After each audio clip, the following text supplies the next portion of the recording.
conformément à l'article L272 du Code électoral, dans les communes de 1000 habitants et plus, la réception d'une démission d'un conseiller municipal a pour effet immédiat de conférer la qualité de conseiller municipal au suivant de la liste. Monsieur Dominique Lacmand, suivant sur la liste Bien Vivre à Toulon. Or, monsieur Dominique Lacmand nous a fait part par courrier le 7 novembre dernier de son refus d'exercer son mandat. La personne suivante sur la liste Bien Vivre à Toulon, madame Choisy-Couvray, a été contactée et a également mentionné son refus d'exercer son mandat dans un courrier en date du 15 décembre 2017. C'est André Graff. Sandrine nous avait dit qu'elle ne pouvait pas suivre dans la mesure où elle avait eu une mutation d'activité qui l'avait éloignée de la commune. Donc c'était la raison pour laquelle. Ensuite, M. Lacmand, lui, nous a dit que compte tenu de ses occupations, c'était dans la possibilité.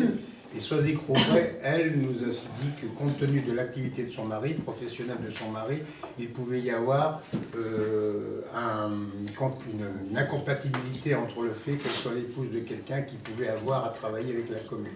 Ce sont des choses qui sont respectables pour nous. Voilà les raisons réelles. Voilà en ce qui concerne l'installation d'un nouveau conseiller municipal. Donc nous voilà au complet jusqu'à la fin du mandat, qui, je vous rappelle, va durer encore à peu près 2 ans et demi si je me trompe. Nous n'avons aucune nouvelle du devenir des élections qui se passeront dans les communes telles que Topon. Tout ce que je peux vous dire, c'est que Topon reste une entité suffisamment importante pour être gérée par un conseil municipal, comme on dit, normal. Cette importance et cette vitalité de la commune de Topon a été entérinée dans un autre domaine, qui est un domaine qui n'est absolument pas républicain, c'est-à-dire par l'évêché, puisque hier nous étions en présence de M. l'évêque, Monseigneur Santaine, à une réunion qui nous faisait part de ce que je vais appeler le SCOP, le schéma de cohésion et d'orientation paroissiale, c'est-à-dire qu'ils ont eu à travailler sur la réorganisation des paroisses. Et à notre, on va dire, à notre grand plaisir, sans qu'il y ait une connotation religieuse dans ce que je dis, il a été retenu comme paroisse qui nécessitait la présence d'un recteur pour assurer la messe. Il y a eu Pleuhermel, et sur le même environnement que Pleuhermel, Topon. Nous savons que Loyat n'a pas été retenu, Campigny-Menac n'a pas été retenu. Donc, M. l'évêque a estimé que Topon est une commune suffisamment importante et vivante, et où la pratique se fait encore, pour qu'il y ait un recteur. Ce qui a comme pour conséquence par rapport aux autres communes, que cela veut dire que tous les dimanches, il y aura, pour ceux qui fréquentent l'église, une messe à Topon. Voilà.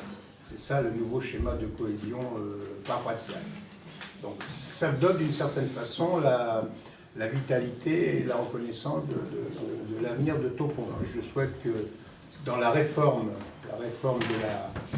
de l'État, la commune de Topon reste une entité complètement indépendante, de façon à ce que soient refaites des élections, on va dire, comme avant, c'est-à-dire avec un conseil municipal qui sera élu à travers les représentants de la commune de Topon.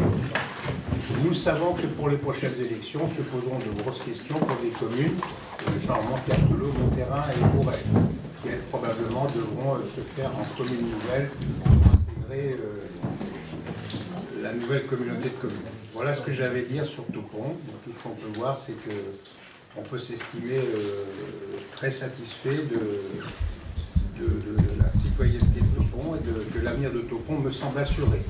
Ce qui nous demande d'autant plus d'être très vigilants et d'être très sérieux sur toutes les décisions que nous prendrons, car elles doivent correspondre à la demande de Topon, des citoyens de Topon, de demain. Voilà. Donc de plus en plus, malheureusement, compte tenu aussi des restrictions budgétaires qui sont à venir, il nous faudra faire des choix dans nos orientations pour décider ce qui doit être fait ou pas fait, ou doit être fait en priorité. C'est la chose la plus difficile qui sera à faire. Voilà, j'aurais terminé avec l'ordre du jour numéro 1. Ordre du jour numéro 2, c'est le rapport d'activité 2016 de Morbihan Énergie. Créé par arrêté préfectoral en 1965, suite à la volonté des élus communaux, le syndicat départemental d'électricité du Morbihan, aujourd'hui appelé Morbihan Énergie, SDEM, syndicat départemental d'énergie du Morbihan, est un établissement public de coopération intercommunale, un EPCI. Il fédère l'ensemble des 253 communes du Morbihan pour une population de 741 051 habitants. En leur nom et dans le domaine de l'électricité, Morbihan Énergie est chargé de contrôler, développer et renforcer le réseau de distribution. Je m'arrête là-dessus pour bien préciser quelle est la mission. Ils ont toute délégation pour contrôler, développer et renforcer le réseau de distribution, c'est-à-dire qu'on passe obligatoirement par eux sur leur conseil. Son fonctionnement est identique à celui d'une collectivité territoriale. Ils ont un budget, M14, personnel, délibération, arrêté et code des marchés publics.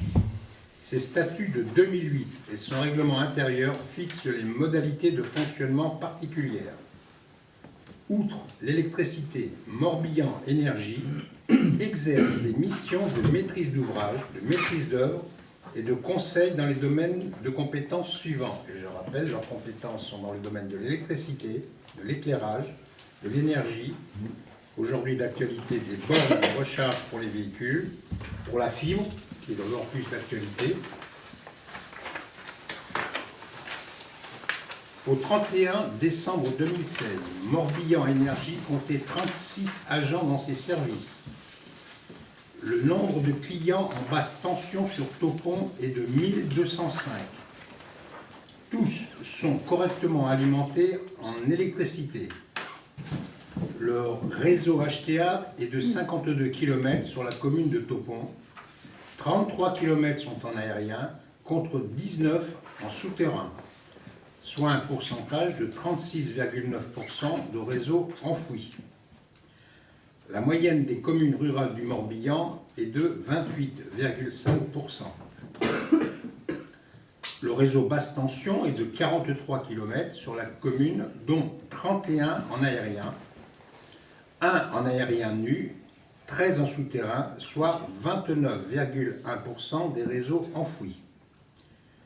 La moyenne des communes rurales morbihanaises étant de 29,9%. Le nombre de postes HTA basse tension est de 55 sur la commune.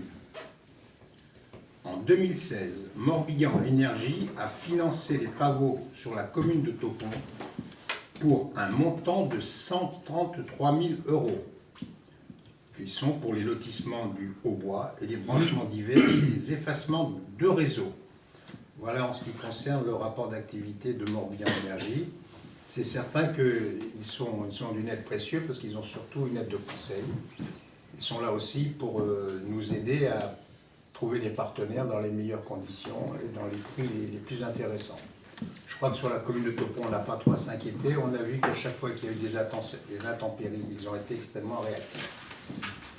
Actuellement, moi, ce que je regarde, c'est qu'on a parlé de fibre optique et on va avoir un lourd travail à faire puisqu'il y a actuellement le déploiement du réseau Mégalis. Mégalis qui est le réseau de la fibre optique. Et on sait combien l'équipement des communes en réseau de fibre optique va devenir fondamental pour l'avenir des communes.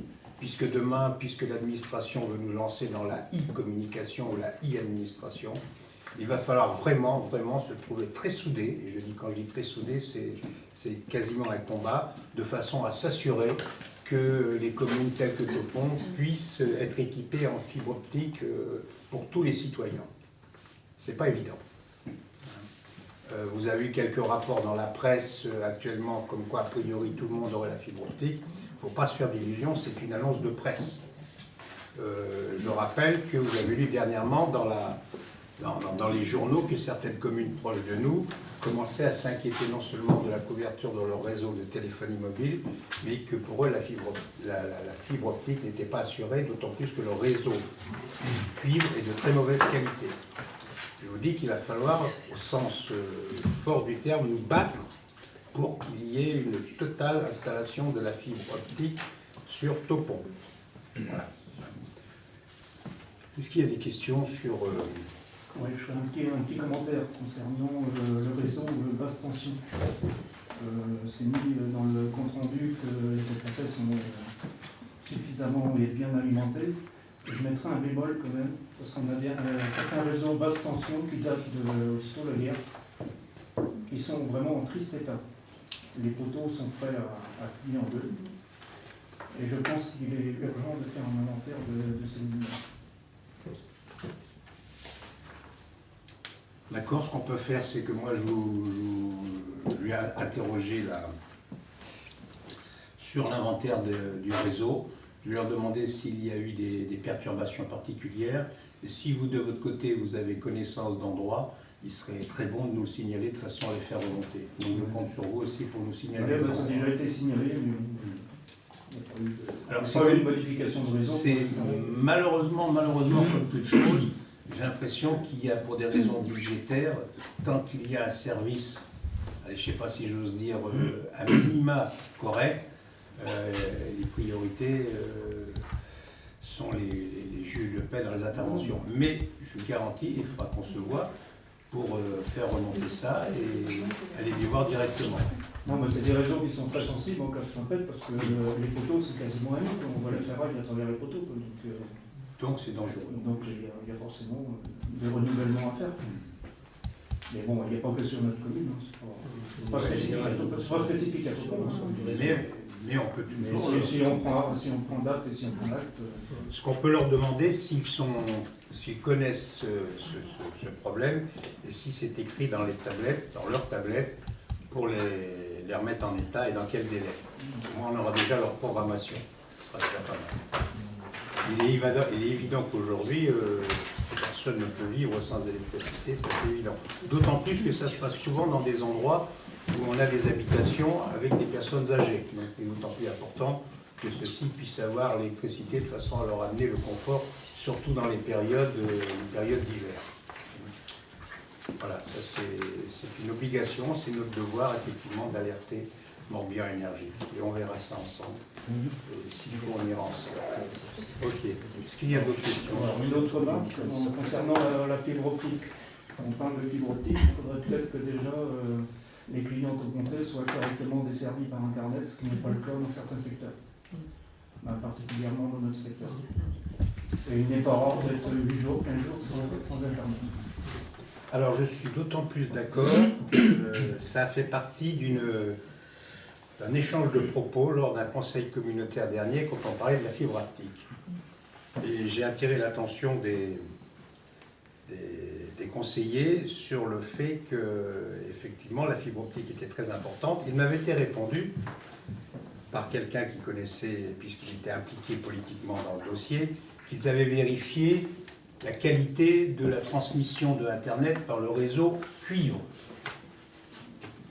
Il m'avait dit, on a vérifié sur Topon, il ne faut pas vous plaindre, vous êtes mieux desservis que partout ailleurs. On avait fait un échange de propos qui avait été un petit peu, on va dire, viril. Le gros centre de Internet, il est dans la borne qui est à Bodienne, ici. Et il est vrai que dans le réseau filière, plus on s'éloigne du relais, plus on a une perte de signal. Et malheureusement, quand on discute, parce qu'on a essayé de rencontrer des gens légalistes, quand on discute avec eux, ils nous disent qu'à partir du moment où on a dépassé 7 km, c'est pas le Pérou. Or, Topon est une commune très grande. Et c'est vrai que 7 km, c'est peu. Maintenant, il faut bien savoir que, compte tenu de ce que vous dites, on a déjà pris contact directement avec la société Mégalis, dont on a vu un technicien il n'y a pas longtemps. Et je vous dis que nous ne sommes pas forcément en accord avec ce qui va se passer sur le déploiement de la fibre optique.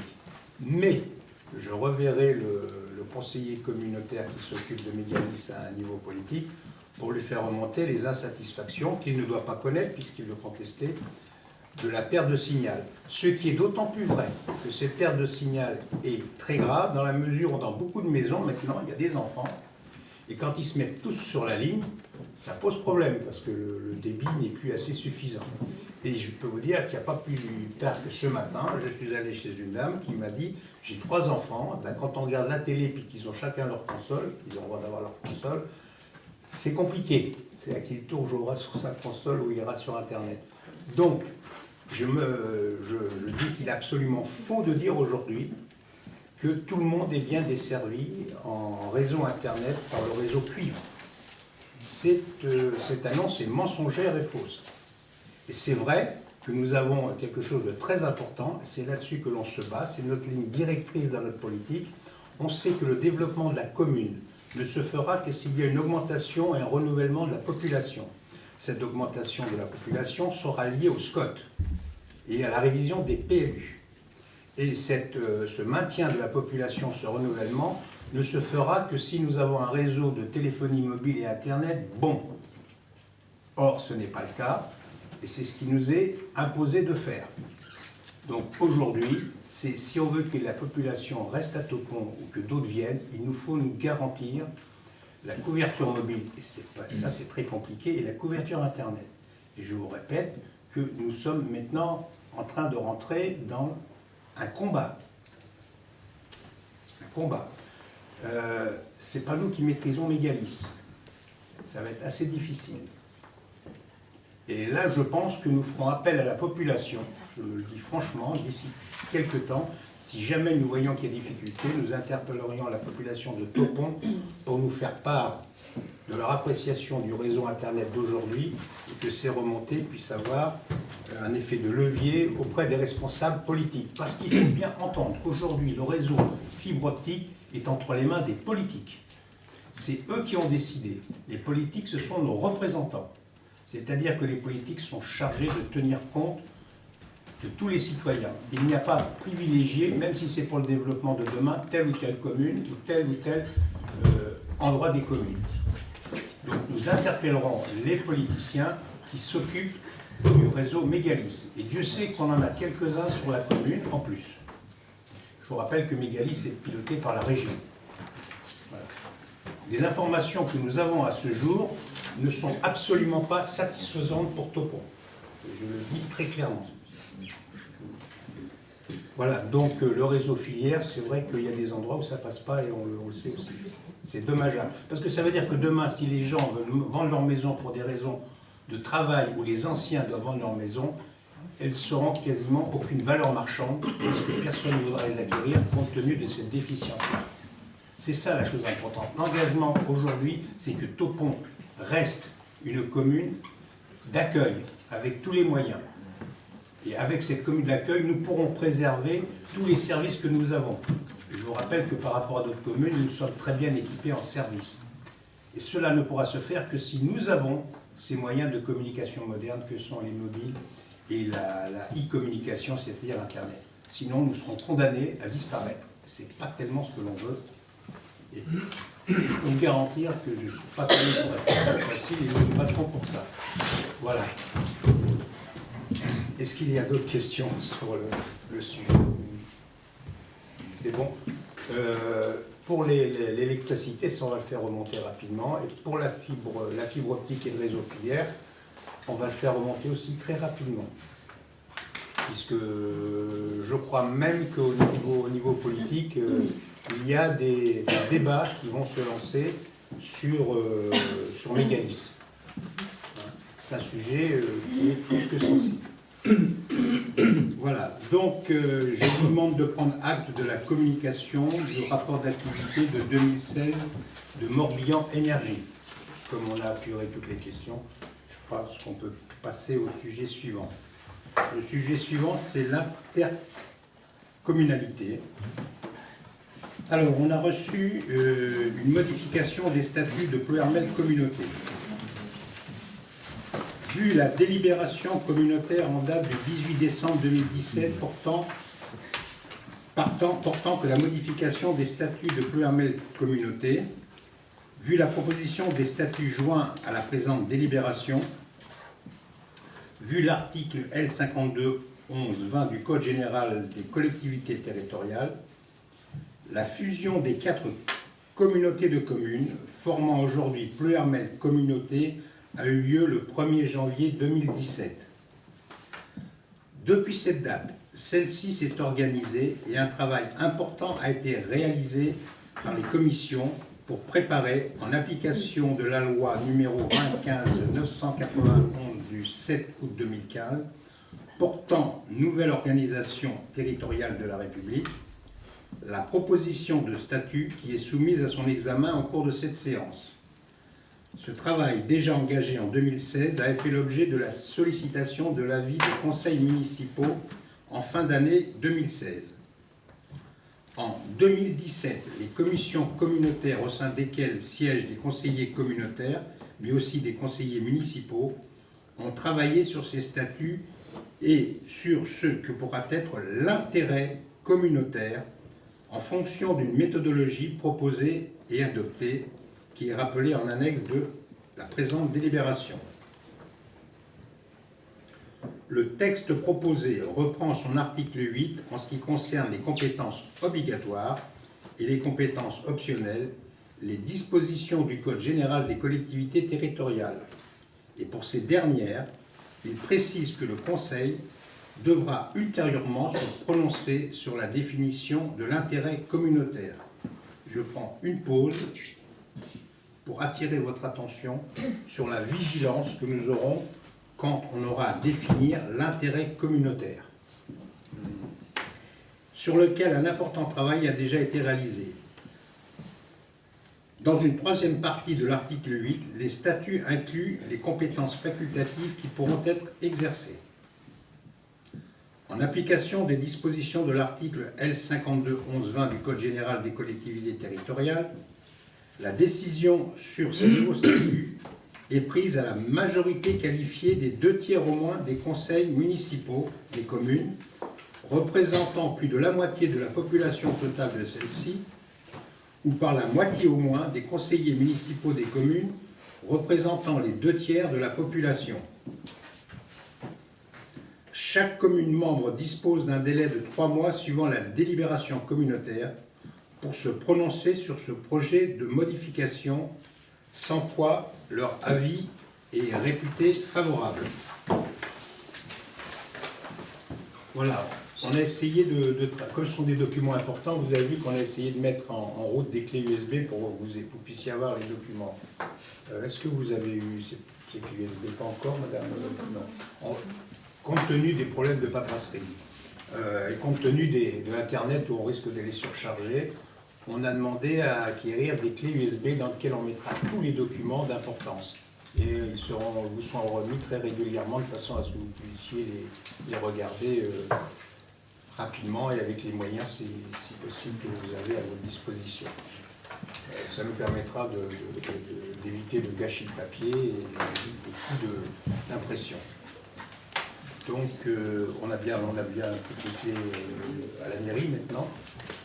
On a bien reçu tout ça. Ah oui, oui, on les a bien. Oui. Donc, c'est une chose qui va se mettre en route. S'il y en a besoin d'autres, on vous les mettra à disposition. Voilà.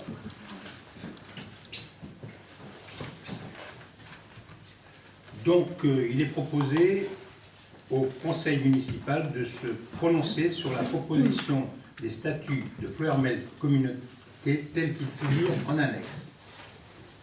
Et le cas échéant, d'autoriser M. le maire à signer tous les documents afférents. Donc, je voudrais demander au conseiller s'il se prononce pour ces statuts de Ploërmel Communauté. Je pense que c'est assez difficile de se prononcer parce que les documents, on les a eus, moi personnellement, je les ai eus à 14h47. J'ai appelé ce matin pour les avoir. J'étais étonné qu'on n'ait rien eu. Donc, honnêtement, j'ai pas eu le temps de les lire. Je suis peut-être pas le seul d'ailleurs. Parce qu'en fait, on a eu que le conseil, que la convocation du conseil municipal, on n'avait rien en annexe. C'est pour ça que je vous dis qu'on a eu des soucis d'impression et des soucis de communication. Mais enfin, ces statuts, je ne veux pas dire qu'ils sont assez connus. Quand ils ont été largement relayés. Donc, je repose ma question en prenant la remarque du conseiller Méduit. Est-ce que vous êtes d'accord pour vous prononcer favorablement sur les statuts de Ploërmel Communauté qui déjà ont été votés en conseil communautaire. Il faut bien le préciser. C'est-à-dire qu'ils sont passés entre toutes les communes voisines. Et je crois qu'à présent, personne n'a émis d'avis défavorables ou de commentaires. Voilà ce que je peux dire aussi pour vous rassurer quant à la teneur des statuts de PRML communauté. Ce qui n'enlève en rien le fait qu'effectivement, c'est un souci de communiquer les documents. Et je pense que si beaucoup d'autres communes n'ont pas relevé d'objections majeures, c'est qu'il ne doit pas y avoir de choses difficiles. Et je me suis arrêté tout à l'heure pour vous dire que la chose la plus importante, et celle-ci on ne la laissera pas passer, ça va être de décider ce qui est d'intérêt communautaire. Dans tous les domaines, il y a eu une méthodologie qui a été acceptée par le Conseil communautaire dans sa majorité pour définir quels seront les intérêts communautaires dans tous les domaines. Et là, il est certain qu'on va s'attarder puisque potentiellement cela peut faire l'objet de grosses discussions entre les communes. Qui est-ce qui sera... Je rappelle que quand c'est déclaré d'intérêt communautaire, il y a quand même toute une logistique et un financement qui change de domaine. Or, je vous rappelle que les communes ne sont telles que l'on voit à peu près la réorganisation territoriale en France, ne sont pas appelées à voir leurs finances augmenter.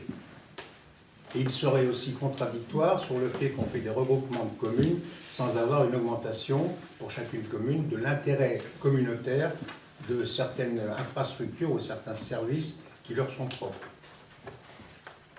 Ça, c'est la chose la plus importante et je vous garantis que vous serez totalement impliqués dans la définition de ces choses qui seront d'intérêt communautaire sur nos communes et on le fera en examen interne et en comparaison à d'autres communes. Voilà.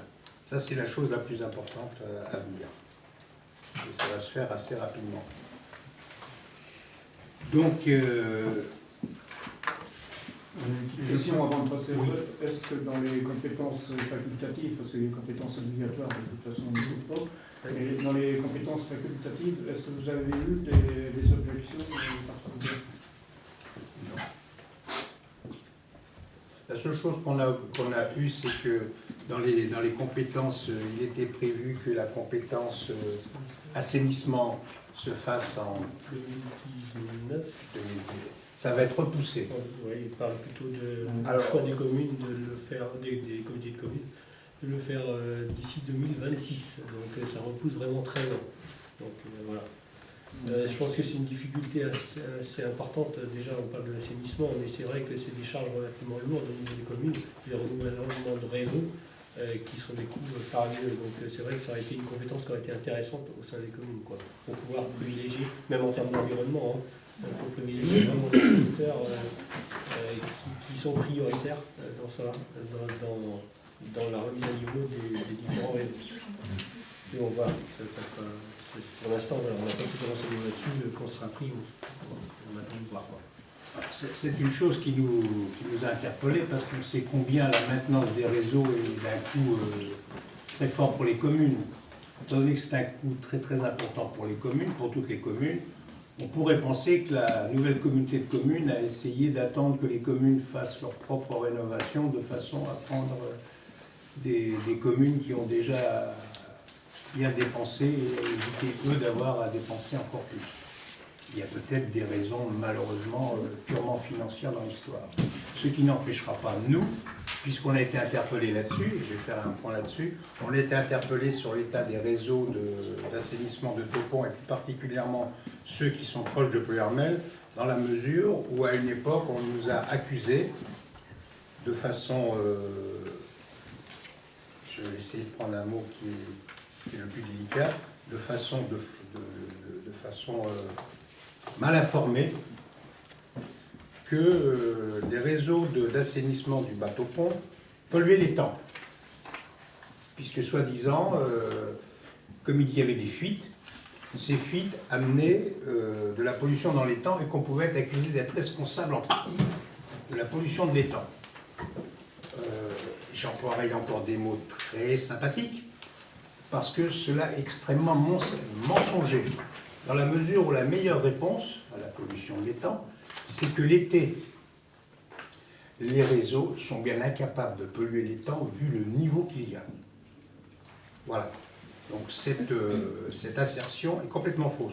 Maintenant, nous avons travaillé, nous avons des expertises et nous avons budgétisé des travaux en cours pour intervenir au niveau des fuites qui existent. Ce travail est en cours et nous n'avons pas entendu que l'on nous accuse de quoi que ce soit.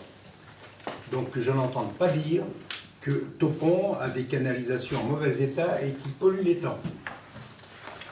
Là, on se réservait d'intervenir un peu plus officiellement si on entendait ça.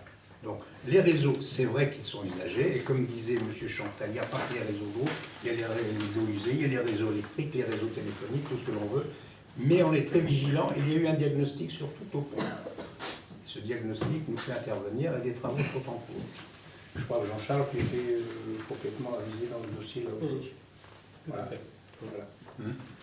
On a été interpellés, je dis, par des communes avoisinantes qui se sont servis de ça, probablement, pour masquer de leurs propres problèmes à eux.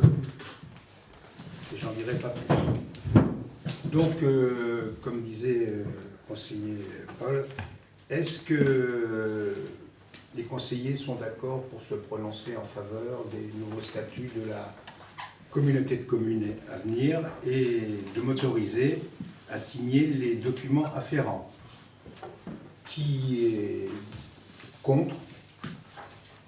Qui s'abstient? D'accord. Donc on peut dire, madame la secrétaire, madame Prouvent, que le Conseil approuve ces statuts et donne l'autorisation au maire de signer tous les documents afférents. Alors pareil, je pense que le conseiller Maudy va nous faire la même remarque à juste propos. Rapport annuel d'activité 2016 de Ploërmel Communauté. Conformément aux dispositions du Code général des collectivités territoriales, Ploërmel Communauté a rédigé son rapport annuel d'activité pour l'année 2016. Et bien sûr, c'est sur l'ancien périmètre, parce qu'il a changé depuis. Vous le trouverez en annexe du présent ordre du jour. Et ce que je voulais, c'est vous demander d'en prendre acte, avec les réserves que la communication de ces documents n'a pas été des plus faciles. Voilà. Et je pense que ce sera même de plus voir que la communauté de communes, ex-communauté de communes, nous rend des comptes, des activités qui sont sincères et qui ont été dans le sens de l'intérêt général communautaire.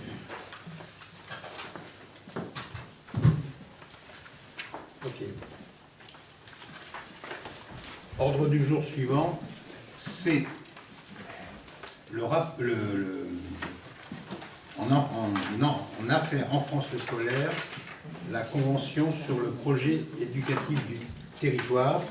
Et je crois que Marie, c'est toi qui travaille à ce dossier très important aussi pour l'avenir des enfants et des écoles sur la commune de Taupont.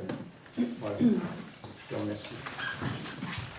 La convention projet éducatif de territoire, donc le projet éducatif territorial PEDT mentionné à l'article L551-1 du Code de l'éducation formalise une démarche permettant aux collectivités territoriales volontaires de proposer à chaque enfant un parcours éducatif cohérent et de qualité avant, pendant et après l'école, organisant ainsi, dans le respect des compétences de chacun, la complémentarité des temps éducatifs. Le PEDT prend la forme d'une convention signée de l'ensemble des parties, l'État, la DAZEN, la CAF et les collectivités territoriales. Au-delà de l'affirmation de principes et de valeurs, la signature d'une convention de PEDT permet de bénéficier du fonds de soutien aux communes. Dans le cadre de la mise en œuvre de la réforme des rythmes scolaires, la commune de Taupont, Ploërmel Communauté et les communes de Campagnac, Lourel, Loyat et Ploërmel ont élaboré ensemble un PEDT commun, arrivé à échéance à la rentrée scolaire de septembre 2017. Il est proposé donc au Conseil municipal d'approuver à nouveau la convention de projet éducatif de territoire dans les mêmes conditions et termes que la précédente et pour une durée de 3 ans à compter de la rentrée scolaire 2017. Il y a des questions? Là, ça veut dire que ça passe plus à 4 jours. Non, ça n'a rien à voir. Ça permet aux enfants en fait, d'avoir des activités supplémentaires qui sont menées par Ploërmel Communauté. des activités que la commune de Toton ne pourrait pas supporter financièrement seule. Et je crois que d'après ce que tout le monde est favorable à la reconduction de ce PEGT. Oui, c'est un plus pour les enfants. Hein. Ça n'a pas été facile d'ajuster tout ça avec la nouvelle communauté de communes. Hein. C'est vrai parce qu'il y avait, suivant les communes, des différences d'approche des projets pédagogiques, je me rappelle. Mais enfin, ça, c'est un dossier qu'il faut maintenir et qui ne va que dans le bon sens pour les enfants et les parents. Donc, je mets aux voix. Est-ce qu'il y a des votes contre? Des abstentions?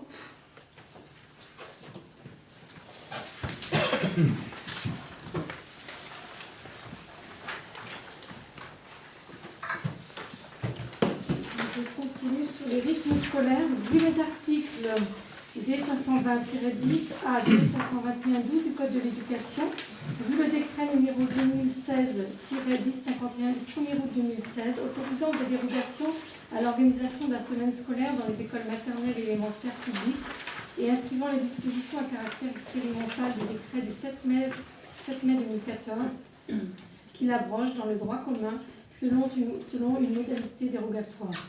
Vu le décret 2017-1108 du 27 juin 2017 relatif aux dérogations à l'organisation de la semaine scolaire dans les écoles maternelles et élémentaires publiques, vu la circulaire numéro 2016-155 du 8 novembre 2016 relative à l'organisation du temps dans le premier degré, à l'encadrement des activités périscolaires et aux nouvelles actions des groupes d'appui départementaux, les horaires des écoles publiques ont été arrêtés par l'inspection direction académique des services de l'éducation nationale lors de la réunion du Conseil départemental de l'éducation nationale du 6 septembre dernier.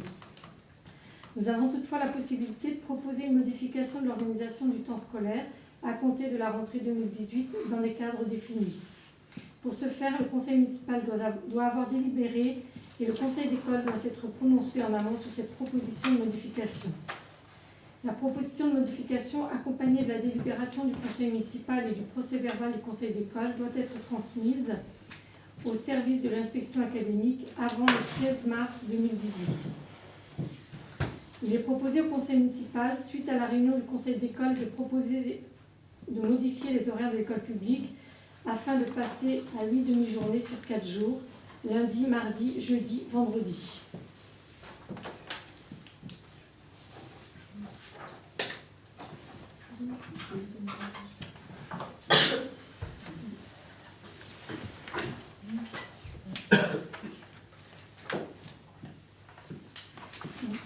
Est-ce qu'il y a des questions? Donc, voilà, aujourd'hui les écoles sont sur 4 jours et demi, donc en septembre 2018, on aura un retour donc à 4 jours. Comme beaucoup d'écoles sur la région, enfin le canton, hein, qui ont déjà fait ce choix-là, soit en septembre 2017, ou qu'ils feront pour septembre 2018.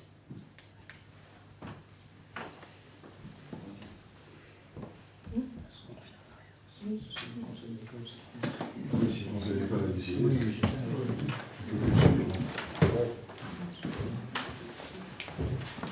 Et pour les horaires de début et de fin, il y a quelque chose d'arrêté ou pas encore? Alors, les horaires seront probablement ceux d'aujourd'hui, de 9h à 17h, dans la mesure où ça implique des modifications des transports si on modifie les horaires. Bon, il faut savoir que la région vient de nous écrire en nous demandant en fait, de nous prononcer sur des modifications éventuelles. Mais pour un retour, en fait, l'enquête vient d'arriver et le retour est prévu pour le 12 mars. Si vous voyez, on a parlé d'un délai du 16 mars à donner à l'inspection académique, donc on n'aura pas le retour de la région sur les demandes de modification. Donc probablement, c'est important de faire un retour à la région, mais pour peut-être une décision de modification pour septembre 2019. Pour aller dans le sens de ce que dit Marie, c'est qu'effectivement, on se demande comment ont été construits les calendriers. On se demande si les calendriers pour monter ce dossier n'ont pas été faits de telle façon qu'on avait des dates trop courtes pour se fixer en bonne connaissance de cause. La variable d'ajustement la plus importante était les horaires des transports scolaires, qui, je le rappelle, sont la compétence de la région. C'est-à-dire qu'il ne faut pas oublier que la région nous finance à 50% les transports scolaires et qu'il est pour nous utopique de construire un réseau de transports scolaires hors la région parce que ce serait déjà malvenu et deuxièmement, ça engagerait aussi son implication financière.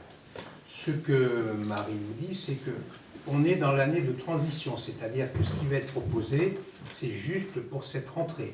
Et qu'il y a eu déjà contact avec Marie, avec les différentes directrices d'école, qui vont faire des propositions qui vont remonter au niveau de la DAZEN. Pour la prochaine rentrée, là, il y aura peut-être manière, en accord avec la région, d'avoir des modifications. Donc, ce n'est pas une décision fermée, malheureusement, c'est une décision de transition. Suivant ce qui se passera avec la région sur les transports scolaires, on pourrait être amené peut-être à bouger ses horaires, comme on pourrait être amené à rester sur ces horaires-là. Et ceux-ci sont les seuls compatibles actuellement avec les transports scolaires et aussi le fait qu'il ne faut pas oublier que dans les transports scolaires à Topon, ils font voyager les enfants des écoles primaires, mais ils font aussi voyager les enfants des collèges. Donc après, on aurait des problèmes pour les parents qui auraient des enfants dans les deux institutions.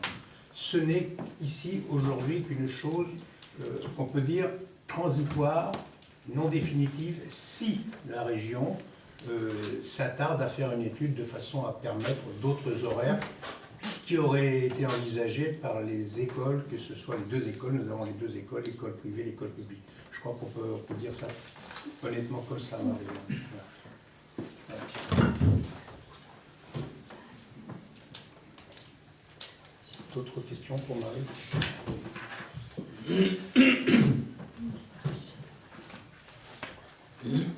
Je mets aux voix, donc est-ce qu'il y a des votes contre, des abstentions? Merci.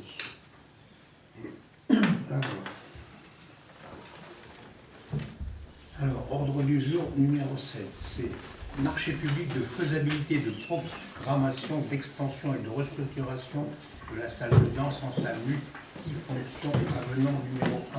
Je crois que c'est ça. On va vérifier chacun, on va voir la séance.